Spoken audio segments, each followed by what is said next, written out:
The Wallingfords didn't just own the land, they acted as if they owned the horizon itself.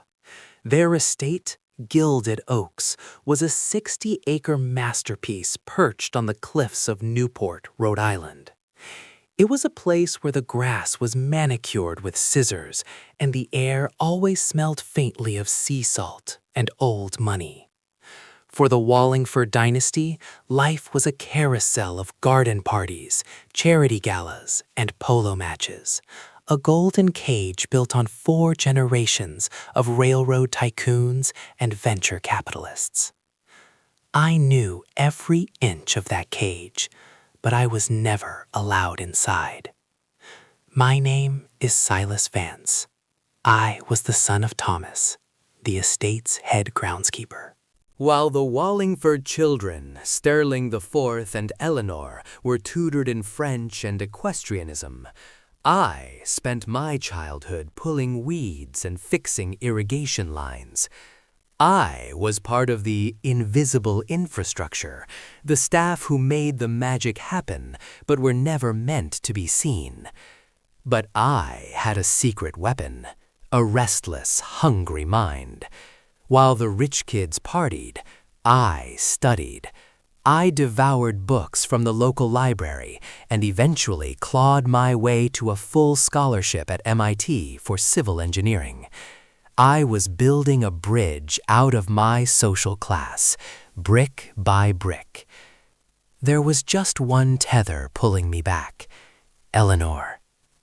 Eleanor was the golden girl of Newport society, but beneath the designer gowns and the practiced smile, she was suffocating. She hated the pretension, the arranged social circles, the hollow conversations about trust funds. She found solace only in the hidden corners of the estate, specifically the old sunken garden near the cliff edge, a place my father and I tended to, but the family rarely visited. That was where we fell in love. It started with conversations about books, then dreams, and finally a forbidden romance that spanned 2 summers. To Eleanor, I was real. I was grounded. To me, Eleanor was the only beauty in my life that I didn't have to trim or maintain for someone else. Then came the night of the solstice gala. It was the pinnacle of the Newport social season. The lawn was smothered in white tents. A jazz orchestra played near the fountain, and champagne flowed like water. Home from college, I had been drafted to help park the luxury cars lining the driveway. Around midnight, I slipped away. I met Eleanor in the greenhouse. The air was thick with the scent of orchids and humidity. She looked breathtaking in a silver silk gown, but her eyes were red-rimmed. "My father is announcing my engagement to Preston Claiborne tonight," she whispered, her voice trembling. "It's a merger, Silas, not a marriage." "Come with me," I said, gripping her hands. "I have 1 year left at MIT. We can leave, tonight. I'll figure it out. I'll work 3 jobs if I have to." "I can't just leave." "Yes, you can." "You're not property, Elle." We kissed, a desperate, terrifying kiss. In that moment, the world outside those glass walls ceased to exist. We didn't hear the heavy oak door creak open. We didn't see the silhouette of Sterling Wallingford III standing there, flanked by his head of security. There was no screaming. That would have been too pedestrian for a Wallingford. Sterling simply cleared his throat. Eleanor froze. The color drained from her face. "Go to your room, Eleanor," Sterling said. His voice was calm, bored even. "We will discuss your behavior in the morning." "Father, Now." Eleanor looked at me, eyes wide with panic, and fled. I stood my ground, my heart hammering against my ribs, facing the man who signed my father's paychecks. "Mr. Wallingford, I love her," I said. I tried to sound like a man, though I felt like a child standing in the shadow of a giant. Sterling didn't even blink. He adjusted his cufflinks and looked at me with a mixture of pity and disgust. "Follow me." The main house was a fortress of mahogany and marble. I was led into Sterling's study, a room that smelled of leather and expensive scotch. Sterling sat behind his massive desk and didn't offer me a seat. "You are a smart boy, Silas," he began, opening a drawer. "MIT. Impressive. It shows you have ambition. But ambition without pedigree is like a Ferrari engine in a lawnmower. It's loud, it's messy, and it doesn't belong on the highway." "I'm not a lawnmower," I said, my jaw tightening. "To us you are," Sterling replied smoothly. "You are staff. You are background noise. You exist to make our lives comfortable, not to complicate them." He pulled out a checkbook and a fountain pen. The scratching sound of the nib on paper was the only noise in the room, a sound sharper than a knife. He tore the check out and slid it across the polished wood. $5,000, Sterling said. "Consider it a severance package for your feelings." I looked at the check. It was more money than my father saved in a year. "I don't want your money." "It's not for you," Sterling said, leaning forward, his eyes turned to ice. "It's for your travel expenses. You are leaving Newport tonight. You will not return. You will not contact Eleanor. You will vanish." "And if I refuse?" Sterling sighed, as if explaining simple math to a toddler. "Your father, Thomas, has worked here for 30 years. He has no savings. He has a bad back. If you are still in Rhode Island by sunrise, I will fire him. And not just fire him. I will accuse him of stealing silver from the pantry. I have the local police chief on speed dial. Who do you think a judge will believe? Sterling Wallingford III or the gardener?" The air left my lungs. It was checkmate. He wasn't just threatening me. He was holding my father's entire life hostage. I stared at him. I wanted to scream, to flip the desk, to fight. But I was 21, broke and powerless against a century of accumulated wealth and influence. I reached out and picked up the check. Sterling smirked, satisfied. "Smart choice. Everyone has a price." I looked at the check for a long moment. Then, slowly, I tore it in half. Then, in quarters. I let the pieces flutter down onto the pristine Persian rug like snow. "I'm not taking your money," I said. My voice dropped an octave, losing its youthful tremble. "I'm leaving because I won't let you destroy my father." "But remember this, Mr. Wallingford." I leaned over the desk, invading his personal space for the first time. "You think land is the only thing that matters. You think you own the ground we stand on. But seasons change. The frost comes for everyone." Sterling let out a dry, rasping laugh. "Get out of my house, boy. Use the service exit." I walked out into the cool night air. I didn't pack a bag. I didn't say goodbye to my father. I couldn't bear the shame. I walked down the long, winding driveway of Gilded Oaks, past the iron gates, and onto the public road. I didn't look back at the mansion glowing on the hill. I simply started walking, burning the image of those gates into my mind. I wasn't Silas the gardener's son anymore. I was something else entirely. Something cold. Something waiting. 15 years. Time didn't heal my wounds. It calcified them. I didn't disappear into the ether as Sterling Wallingford had commanded. Instead, I disappeared into the concrete jungle of Chicago, then New York, and finally, London. I shed my past like a snake shedding skin. The boy who smelled of cut grass and desperation was dead. In his place stood the CEO of Obsidian Capital Partners. In high finance circles, they called me a vulture developer. I didn't build dream homes. I bought nightmares. I specialized in distressed assets, factories that had closed down, toxic landfills, urban blocks held hostage by legal disputes. I became a master of zoning laws, a virtuoso of municipal bureaucracy. I learned quickly that in the world of real estate, the most powerful weapon wasn't a wrecking ball. It was the fine print in a contract. Now, sitting in my corner office in Manhattan, 40 stories up, I stared at a digital map on my tablet. It was a topographical survey of the Gilded Oaks estate.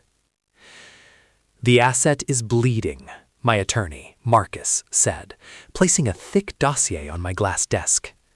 "Sterling Wallingford has liquidated the family's portfolio. They're running on fumes. The maintenance on a 60-acre historic estate is roughly $500,000 a year. He can't sustain it." I didn't smile. I simply zoomed in on the map, tracing the lines of the cliffs. "He's arrogant," I murmured. "He won't sell the mansion."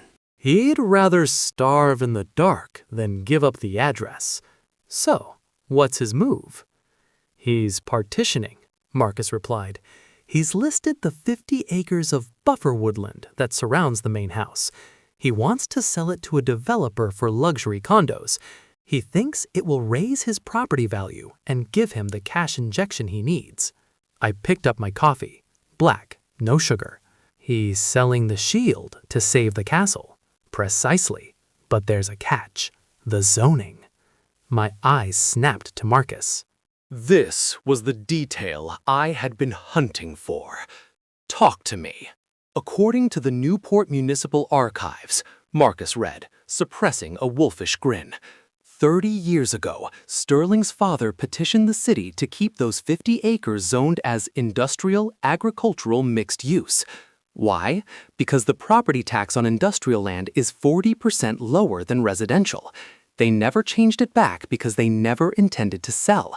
They just wanted the tax break.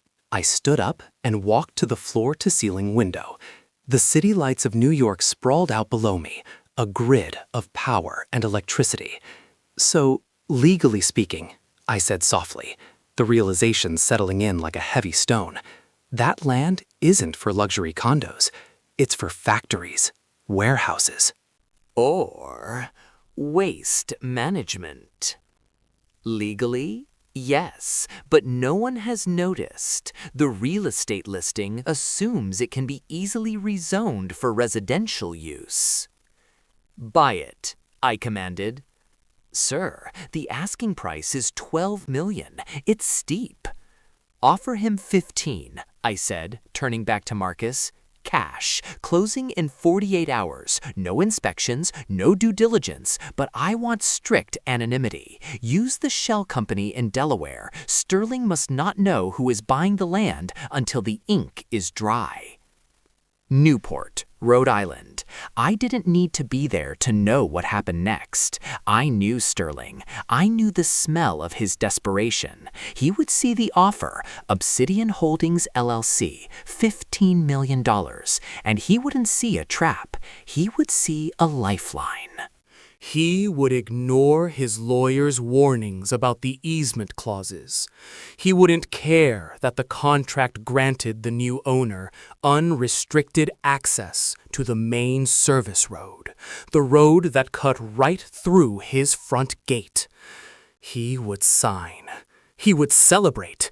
He would probably toast to the Wallingford resilience, unaware that he had just sold the ground beneath his feet. 2 days later, Marcus confirmed it. The deed was recorded. The 50 acres of woodland, the cliffs, and the legal rights to the driveway belonged to me. The return. The next morning, at 6 a.m. sharp, I returned to Gilded Oaks. But I wasn't walking up the hill in work boots this time. I was behind the wheel of a black Range Rover. Behind me, the sound didn't come from birds. It came from the guttural roar of diesel engines. A convoy of massive yellow excavators and flatbed trucks loaded with concrete barriers rolled down the public road and turned into the private drive. I led the charge. We rolled past the iron gates I had once walked out of. I drove slowly, savoring every crunch of gravel beneath the tires.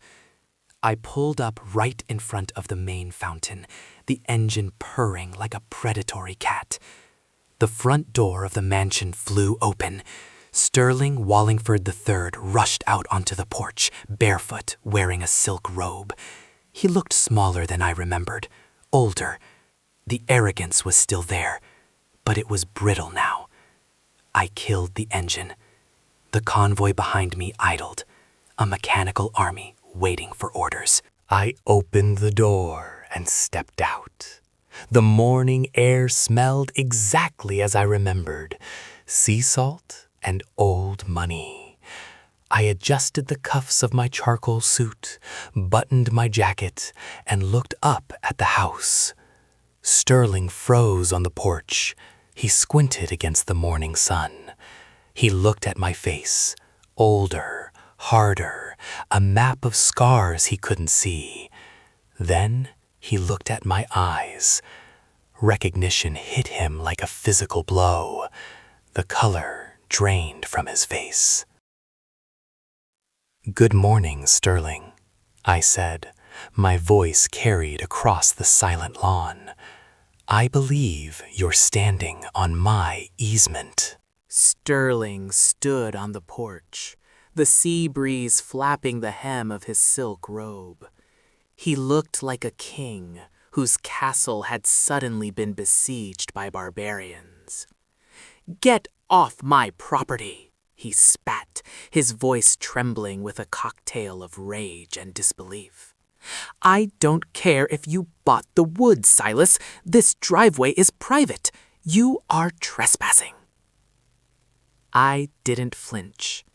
I walked up the stone steps, stopping exactly 3 feet from him, close enough to smell the gin on his breath, far enough to maintain a sterile, professional distance. "Correction," I said, pulling a folded blueprint from my inside pocket. "The driveway was private, but when you sold the surrounding land, you triggered the dormant easement clause in the original 1920 deed." Clause 4, Section B. The owner of the peripheral acreage retains full commercial right-of-way for transport and logistics. I tapped the paper against my palm. I own the road now, Sterling. You just have permission to use it, as long as you follow my rules. Eleanor stepped out from behind her father, clutching a shawl around her shoulders. She looked at me, searching for the boy she once loved, the boy with dirt under his fingernails. But she found only a stranger in a tailored suit. "Silas," she said softly, "why are you doing this? If you're building condos, surely we can come to an agreement about construction hours. We can be neighbors." I looked at her. For a split second, my mask slipped. A flicker of old pain, sharp and hot, sparked in my chest, but I crushed it instantly, replacing it with the cold indifference of a CEO. "I'm not building condos, Eleanor." Sterling scoffed. "Don't be ridiculous. What else would you build on prime oceanfront property? A hotel?" "No," I said, turning to face the excavators rumbling behind me. I realized that I've designated this site as the Northeast Regional Recycling and Transfer Hub. The silence that followed was louder than the engines. "A dump?" Sterling whispered, his face draining of color. "You're building a garbage dump next to Gilded Oaks?" It's a transfer hub, I corrected calmly. And yes, it's fully legal. You see, Sterling, 30 years ago, you filed this land as industrial to cheat on your taxes. You saved, what, $20,000 a year? Well, congratulations, you paved the way for this. I'll sue you, Sterling shrieked. I'll bury you in court. You can try, I said, checking my watch. But my lawyers are already at City Hall filing the permits. And since the zoning is already industrial, there are no public hearings required. Construction starts in 10 minutes. I turned and walked back to my Range Rover. As I opened the door, I looked back at the horrified family. Oh, and regarding the driveway, my trucks are heavy. Safety is paramount. The speed limit is now 5 miles per hour, strictly enforced. The blockade. The psychological warfare began immediately. By noon, their pristine view of the ocean was gone.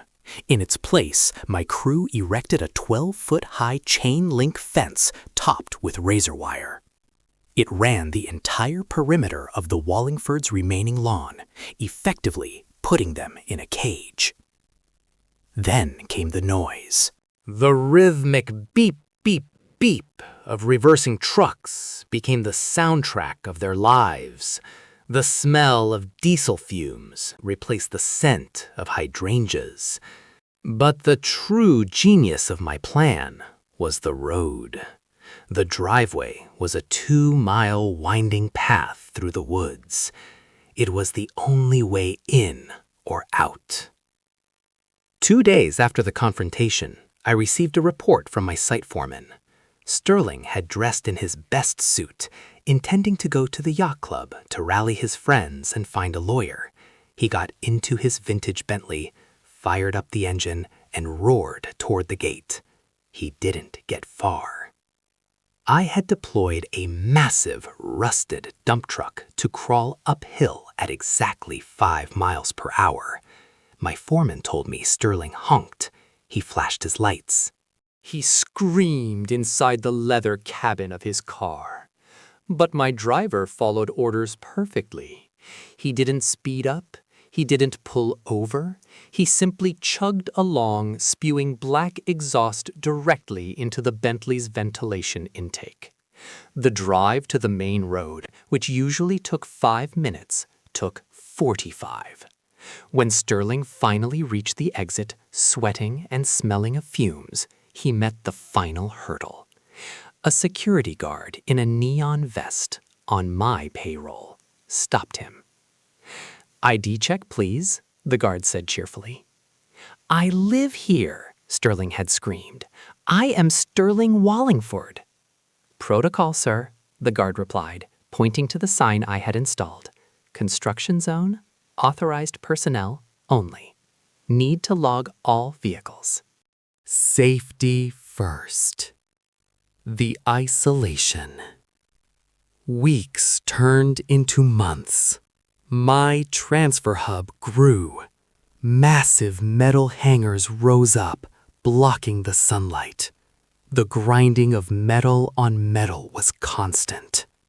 The Wallingfords stopped receiving invitations. No one wanted to visit the garbage estate. Even the delivery trucks, Amazon, grocery services, florists, refused to deliver to the house. The drivers simply didn't want to get stuck behind my convoys for an hour. Sterling and Eleanor were trapped. They were prisoners in a golden palace that was rapidly turning into rust. One rainy Tuesday, Eleanor drove down to the construction site office. She walked through the mud in her expensive boots, demanding to see the owner. I was in a temporary trailer, reviewing blueprints. I didn't stand up when she entered. It has to stop, Silas, she said, her voice cracking. My father, his heart isn't good. The stress is killing him. He's free to move, I said, not looking up from the papers. No one is keeping you there. "You know we can't sell," she cried. "Who would buy the house now? It's worthless with this monstrosity next door. You've destroyed our equity." I finally looked up. I kept my eyes dark, unreadable. That's how the market works, Elle. Value is subjective. When your father fired my dad, he told me that we were infrastructure, that we didn't matter. "I'm just showing him what infrastructure actually looks like." "Is this about me?" she asked. A single tear rolled down her cheek, mixing with the rain on her face. "Is this because I didn't leave with you?" I leaned back in my chair. Outside, the sound of a compactor crushing metal shrieked, drowning out the rain. "No," I lied. The word tasted like ash in my mouth. "It's just business. Now please, move your car. You're blocking a cement mixer." The end didn't come with a bang. It came with a foreclosure notice. 6 months into the siege, the Wallingford fortune had evaporated. The legal fees from fighting me, combined with the impossible maintenance costs of the crumbling estate, had drained Sterling dry. The banks were no longer impressed by his surname. They didn't care about his pedigree. They wanted their money. But the property was a toxic asset. No realtor would touch Gilded Oaks. The comps were zero. Who buys a mansion next to a landfill? The only potential buyer was the man running the recycling plant next door. The surrender. It was a Tuesday in November.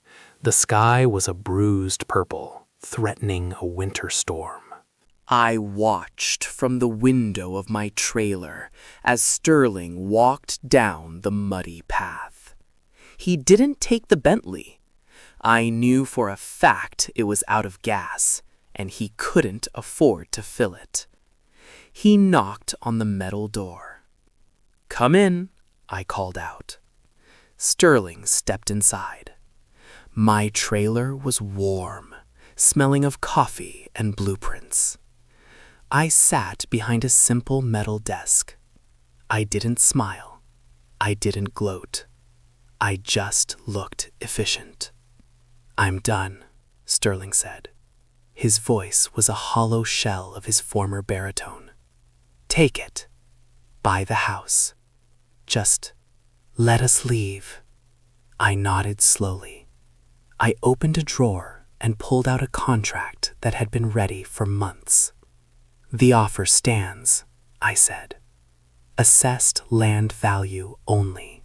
Minus the demolition costs for the existing structures." Sterling looked at the number. It was brutal. It was barely enough to buy a small condo in Florida and pay off his debts. It was a 90% loss. "This is robbery," he whispered. "That house is a historical landmark." "That house is a prison surrounded by a garbage dump," I corrected. "And I'm holding the key. Do you want to sign? Or should I call the bank and let them evict you?" Sterling's hand shook as he took the pen. He signed his name, Sterling Wallingford III, for the last time as the lord of the manor. I watched the ink dry. I could almost feel the weight of 4 generations collapsing on his shoulders. The departure.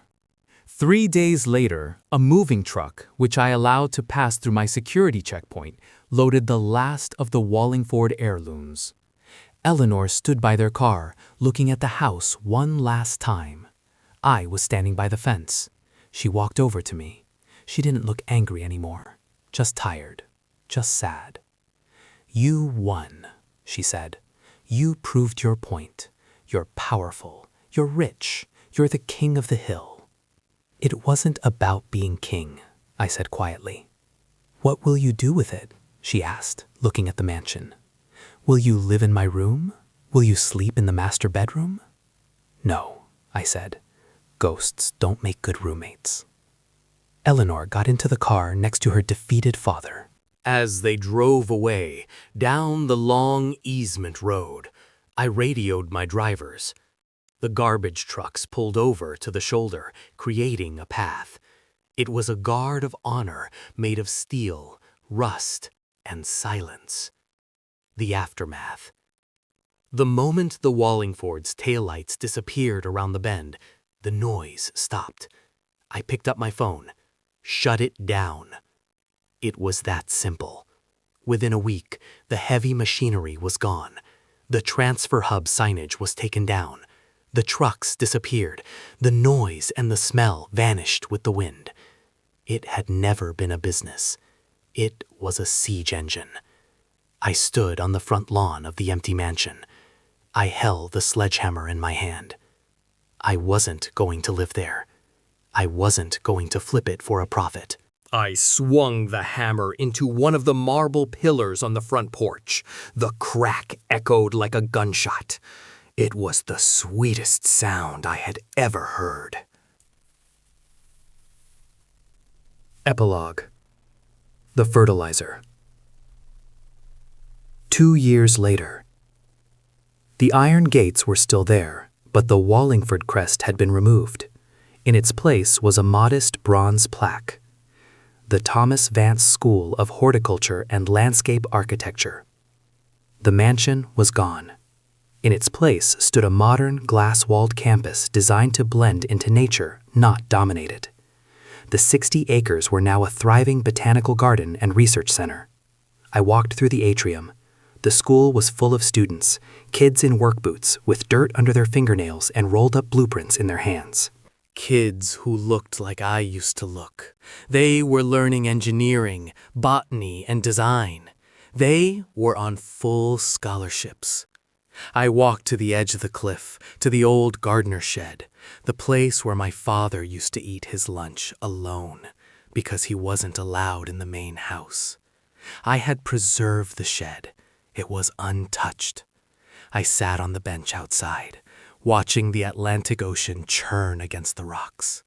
The air was clean. The grass was green. Sterling had been right about one thing all those years ago. Fertilizer doesn't sit at the dinner table. You were right, I whispered to the wind, my voice carried away by the salt spray. Fertilizer doesn't sit at the table. It feeds the roots so something better can grow.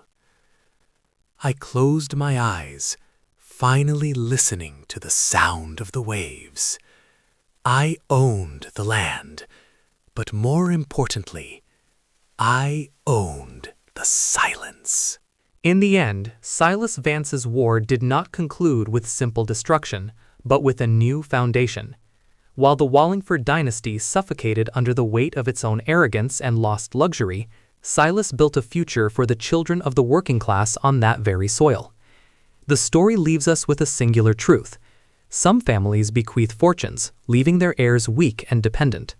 Others bequeath only the memory of struggle, heirloom scars, creating a legacy of resilience that makes them truly invincible.